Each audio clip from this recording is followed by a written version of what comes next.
Hi guys, how are we all doing? Welcome back to the channel, and in today's video I'm going to be reviewing Game Week 2 of the Premier League, and I'm going to chat about how I thought the teams fared this weekend and talk about the big results that happened. Let's get into it. Right then guys, as we can see here we've got our Premier League results from the weekend. I'm going to go over them in order of how they started, so from Saturday to Monday night, should I say. You might not be able to see all of them because the page is set up a bit weird and my big head's in the way in the corner, of course.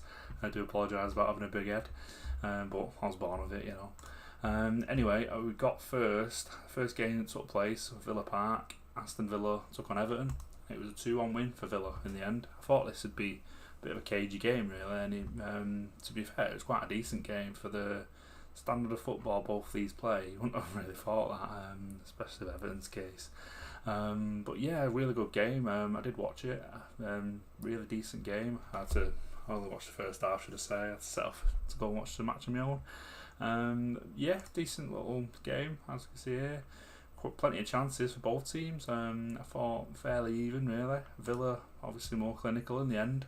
Danny Ings, really good goal. Bit of a poor touch at first, but he span on it and came up with a good finish, really, in the end. Everton, for me, as we think we can see from the last 2 weeks, are lacking a front man. Yeah, they've been playing Gordon up there, and he's just not the guy, is it, to be playing up front, living off scraps really. But yeah, they need a front man in before the end of the window. They obviously don't trust Rondon to do it, so yeah, they do really need a front man, Everton, if they're going to get anywhere this year. But good win for Villa. I think they'll be really pleased with that. Diego Carlos did pick up a really bad injury, which is unfortunate for him. I think it was his Achilles or something or other. That looks like it's going to be about 6 or 7 months out, unfortunately for him. But yeah, they'll be gutted with that. New signing, obviously going to miss a good part of the season now, and no chance of getting to the World Cup by the looks of it either. So real shame that for Villa, but like I say, good win that, because I think they need to sort of pick up these home wins if they're going to get anywhere this season, Villa for me. Next up, we've got Arsenal, who took on Leicester. This is one of the 3 o'clockers at the Emirates. As we can see here, really impressive win for Arsenal. They're on fire at the moment. They create so many chances at the minute. It's quite refreshing to watch, really. Down the years, we've been seeing Arsenal with leaky defences and stuff like that, but they look solid for me. Saliba did get an own goal in this one, but it's quite unfortunate, really. It was a bit of a sort of a deflection gone astray, really. Gone astray, should I say. But yeah, another solid performance. Leicester, for me, they do need to bring in some reinforcements. Like I said, as of this video, they've still not signed anyone as a note, which is pretty crazy, really. I think they signed a backup goalkeeper or something, which, you know, you can't really make odds of that. Third choice goalkeeper when you need reinforcements. Kieran Dewsbury Hall, good player, probably a bit young though. You know, they need strengthening everywhere really, especially if they're going to lose the likes of Fofana to Chelsea, because they're pushing for him really hard. But yeah, good win for Arsenal. They'll be really pleased with that. The solid performance again at home. Let's have a look at the stats quickly. Plenty of chances again, 19 shots, 7 on target. Jesus picked himself up 2 goals, really good performance from him. 2 assists as well. Absolute brilliant game for Jesus, and I think it's going to continue because he's that focal man down there, and they're really running everything through him, and I think that's what he needs. And obviously a man of the match performance. Strong win for Arsenal.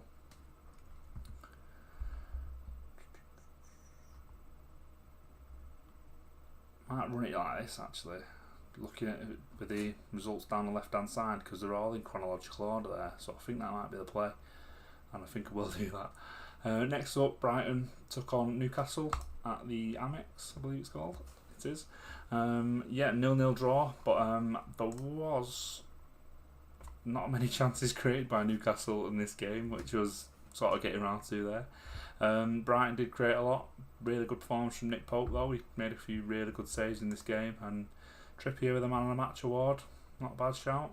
Really good, just a good point really for Newcastle. If you go to Brighton, it's probably one of the tougher games of the season really. I know they weren't great at home last year, but you know, Potter will get on playing. They put in some good performances, and yeah, for me, Brighton's one of the tougher road games, should I say, this year. And yeah, I think that's a good point for Newcastle. not really much to go over really because it was a 0-0 draw, but good point for both really, I think. Next up, Manchester City took on Bournemouth at the Etihad. 4-0 win for City. This is one of them where you sort of seen it coming really, but one thing I don't think we did see coming was Erling Haaland only having 8 touches of the ball. But for me, Bournemouth did a really good job of keeping him quiet really. Sort of surrounded him wherever he had that ball, and yeah, he didn't really have a sniff, to be fair. Didn't really come deep much for the ball, which you thought he might have done throughout the game, but yeah, he sort of lifted off scraps really. Came off in the 74th minute, as we see there. Bournemouth were glad to see him go off. They're giving him a wave. But yeah, he sort of did live off scraps. But you know, that sort of, when he does have a game like that and there's not much going into him, what he will do will make these runs that he makes in behind, and that sort of drags all your Bournemouth defenders in, and they all concentrated on these runs he was making. It just leaves space for everyone else. Phil Foden was making runs, had the ball in pockets. De Bruyne was picking everyone out left, right and centre. And as much as they kept Haaland quiet, they didn't keep Gundogan quiet, they didn't keep Foden quiet. De Bruyne got a lovely goal of his own, with his outside of his boot. Man of the match performance, as we can see from Kev. He'll be really pleased with that. He had a bit of a tough start to last season with the injuries he had and stuff. So yeah, he started really well this year, and I think he's going to be a big driving factor for a good start for City this year. But yeah, tough day at the office of Bournemouth, but they're not going to go to the Etihad and expect anything this year. Their games are more the likes of playing Fulham and Wolves and Forest, teams like that. They'll be looking for results there, so they won't be too upset with a 4-0 defeat. But yeah, another strong win for Man City. Next up, we've got Southampton, who took on Leeds. Southampton went 2-0 behind in this one at St Mary's, and for me, I tipped them to go down this year, Southampton. And when I seen they were 2-0 up after an hour, 2-0 down should I say, after an hour, I thought, well, I'm looking right. Yeah, they really struggled in the first half, didn't create a great deal at all. When they made these subs, I thought they looked miles better. Who was it? Let me just check who it was they brought on. Yeah, so it was these subs here. They brought on Adam Armstrong, looks really strong. Joe Aribo, brilliant game. Looks phenomenal when he came on, Joe Aribo. This Sekou Mara fella as well, I think he's worth pointing out. He put in a really good ball for Walker Peters to get the equaliser. And yeah, they sort of, I don't know why, but they sort of started without these big players. Like Aribo, Armstrong and Mara, they all started on the bench. Don't really know as to why really, but when they came on, they totally changed the game. And yeah, Southampton, I think going forward they have to start these three, because they were really strong throughout this game when they came on, and they could have probably stole it in the end. The way they performed after they all came on, unreal really. But yeah, I think they'll be pleased to get a point in the end. Leeds obviously will be really disappointed they threw that away with a 2-goal lead, but you know, to go there and get a point, not too bad in the end. Both teams probably quite pleased with a point in the end, really. Next up, Wolves took on Fulham at Molineux. For this game, I think the moment of the game was the penalty miss from Mitrovic, and I don't think anyone really seen that coming. I think everyone thought, oh, he's going to get another one as soon as he got a penalty, but you see from the stats there, Wolves only had the one shot on target. They need to do better really, especially against a side like Fulham at home. You'd really think they'd be putting a few past Fulham and getting a result there, but wasn't to be really. Mitrovic, he had a bit of a weird game, didn't he? He missed that penalty, but he probably should have been sent off as well. I think I can't remember who it was he clashed with. That was Morgan Gibbs-White, that was who it was. Yeah, he had a bit of a clash with Gibbs-White and he stuck the nut in, and to be honest, he got really lucky. If Gibbs-White would have hit the deck there, I think he was a goner, I think he'd have walked. But yeah, he got away with a yellow card in the end, but I think he was really lucky to get away with it, to be honest. Yeah, so I think they'll be happy with that though, Fulham. You know, they probably should have won it really, as we see. Sam, man of the match, so he's obviously made quite a few saves. Saved the penalty, of course, like I say. But yeah, I think Fulham will be happy with a point there. Probably disappointed not to get anything. But for me, Wolves should be getting something there really, and they'll be a bit disappointed not to do better. Next up, and it's probably the result of the weekend. could you say shock of the weekend? I don't know if you can really at the minute.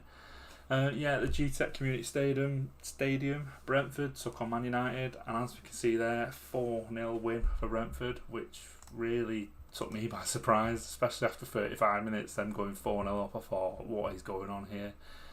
As you can see, United, they controlled the ball very well, but Bournemouth, keep getting confused. Brentford do what they do, they hang in there and they create chances of their own, and they got the long balls in and stuff and the counters, and they picked United apart really. This goal in particular, well, I'll go over the goals because a lot of them are quite comical really. The first one, Josh Da Silva, bit of a nothing shot, bit of a P-roller really, straight at De Gea. And what does he do? He dives down to get it straight under his arms. It's rare you see it from De Gea really, because he's always, the amount of times he's bailed United out over the years, it really shocked me to see him have a game like this. And the second goal, Matthias Jensen, De Gea mistake again for me. Christian Eriksen was a marked man and he passes it straight to him, and what does he think's going to happen? Passing the ball straight to a marked man. The ball got took off him and then he went and scored.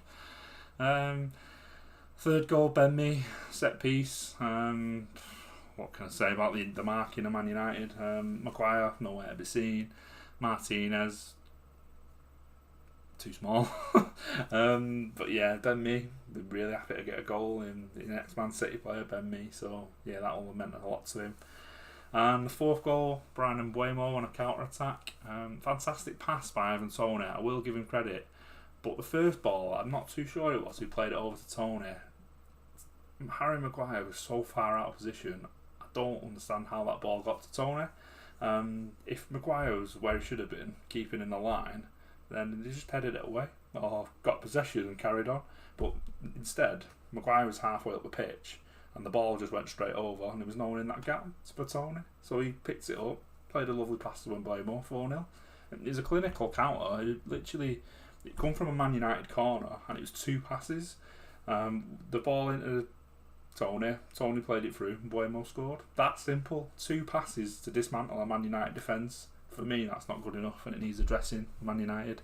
And they don't get any easier for me. Well, they've got Liverpool at home on next Monday night, and it's really worrying, especially 2 games now there. They should be winning really, both them games, and they've come away with nothing. Next up at the City Ground, Nottingham, we've got Nottingham Forest. They took on West Ham, and this for me was probably performance of the week, if you like. West Ham for me, they played alright, played okay, created quite a lot as you can see here. Dean Henderson made a lot of saves. I'm not struck on Dean Henderson really, but I think United will be looking at that thinking, what have we done? But yeah, for me, good penalty save. Declan Rice missed a penalty in this one. Pretty of a fluky goal. I've seen the goal. It sort of like Lingard scuffed it and then it bounced around and it came to our eye and it just hit him and went in. So they won't mind how they score Forest, of course, but yeah, a bit of a fluky goal. But yeah, they'll be buzzing with that Forest. First game back in the Premier League at home, and they managed to get a win over probably one of the top 8 sides in West Ham. So yeah, they'll be over the moon with that Forest. And yeah, they probably deserved it in the end. They hung on, really strong showing at the back, and well within the game really. Good performance, and if they're going to stay up this year, they'll need more wins like that at home. Next up, we had the battle at the bridge 2.0. Chelsea 2-2 against Spurs at Stamford Bridge. And for me, I don't know how Chelsea didn't win this game really. They've created so much and they just didn't have that front man to finish the game off. If you're playing Havertz and Sterling up there, they're not it for me. They're not a striker.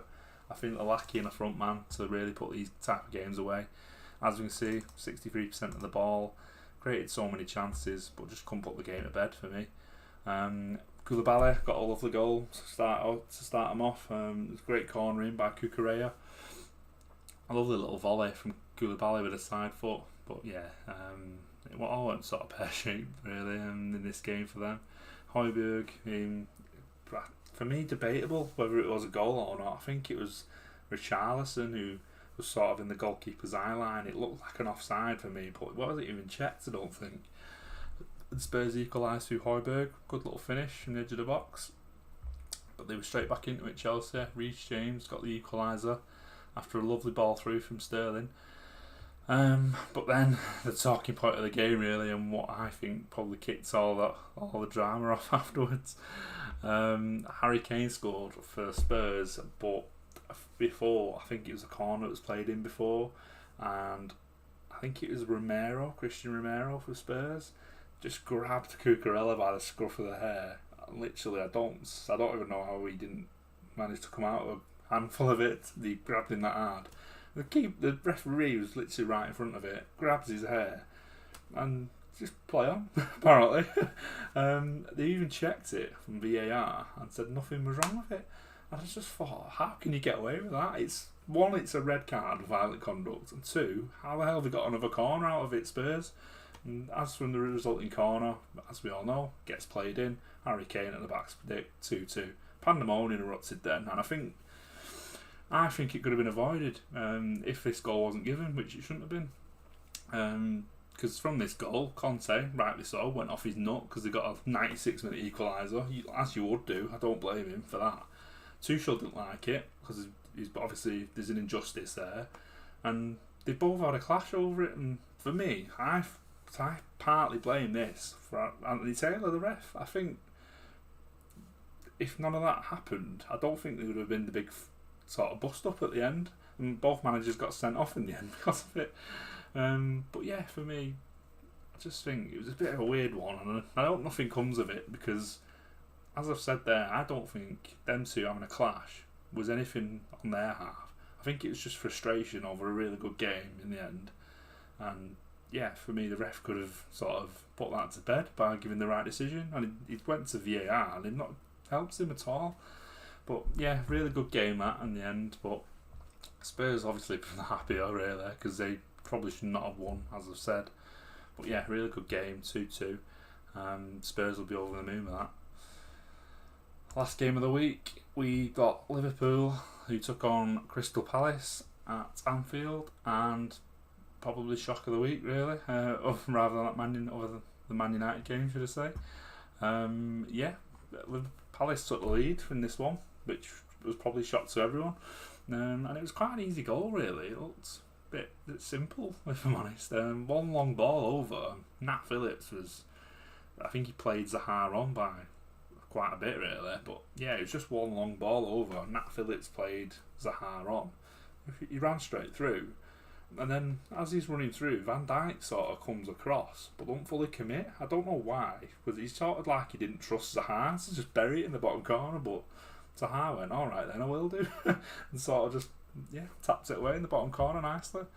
So yeah, a bit of a weird one. I don't know why, like I said, I don't know why Phillips played him on in the first place, but then I don't know why Van Dijk didn't just come and commit and win the ball and tackle Zaha.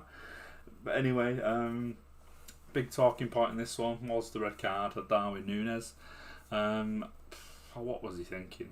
Honest to God, what was he thinking?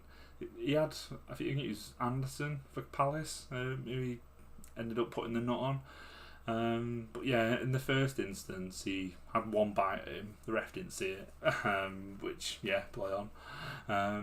But yeah, he had one bite at him, but then he sort of backed into him again. I think it's by accident. and then Anderson, I think he's given a bit of verbals, but then he's just stuck the nut on him twice again. And I thought, if you get away with it one time, right, don't do it again. Why do it twice? Because you sort of give him the chance to. He didn't really expect it first time, because if someone puts a nut on you, obviously it's a shock, and he didn't put it on him that hard the first time, so he's not going to go down because he didn't expect it coming. But the second time around, he sees him coming. And Anderson literally says he sees him coming. Núñez just goes dink, and then Anderson, as he's going to do, just hits the deck, which I don't blame him. If you can see someone coming in this game, in this day and age, and they're going to put the nut on you, just go down, because you're going to get them sent off, and he did.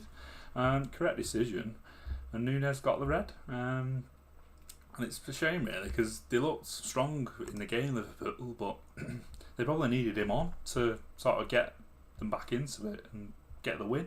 They did get an equaliser through Luis Diaz. It was a really good goal. He cut inside. Looked like he beat about 15 men before he put it away. But yeah, really good goal from Luis Diaz. But like I say, without Núñez being on, I think they sort of struggled to get any more clear-cut chances and sort of put the game to bed and get a winner. Shame really for Liverpool, but you know, they're 4 points behind now in the title race. So I know it's early doors, but you know, it's fine margins these days with these two massive clubs in Liverpool and City. So that's an early blow for Liverpool, not getting any result there. In a game they probably should be winning. So yeah, interesting week all round really. United getting hammered, Liverpool dropping points again. We'll have a look at the Premier League table. Yep, so here's the Premier League table. We'll just go over the top 10. As we see there, City at the top, along with Arsenal. Quite a few clubs on the 4 points. And as we go down, we'll go the bottom 10 there. Forest will be happy where they are, sitting in 10th. Bournemouth as well, 11th. That bottom 3, bit of a shock really for me. United probably obviously shouldn't be there. West Ham, I don't think they'd have wanted to be there this early on. And Everton really struggling at the minute. And yeah, I think they need a couple of more signings really to sort of get where they need to be, or they'll have a long season, Everton, for me. Right then guys, that's all for today's video.